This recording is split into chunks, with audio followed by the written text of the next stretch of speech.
Ito po. Yan, good evening guys. Ako po si Jorin. Ito po yung anak ko, si Jorin din po. Junior po yan. Ngayong gabi po ay papakilala ko po yung anak ko. Ito po si Jorin. Graduate na po yan siya ng grade 6. Graduate na po siya ng grade 6, di ba na? Graduate ka na.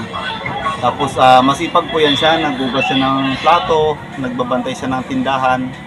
Bali, marami lang kaming utang na kailangan naming bayaran, mga idol.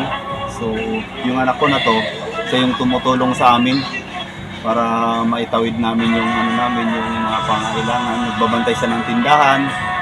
Tapos, maaga siya nagigising. Masipag po yan siya, mga idol. Yan, tinan nyo, halos magkamukha kami. Sayang nga lang at siya, papasok na siya ngayon, mag-high school na siya. Inaano ko po sa inyo, baka makaano kayo ng kahit kunting tulong yung anak ko po. Yan po, ito po yung ano po sa kanya. Yan. Baka boost na po siya.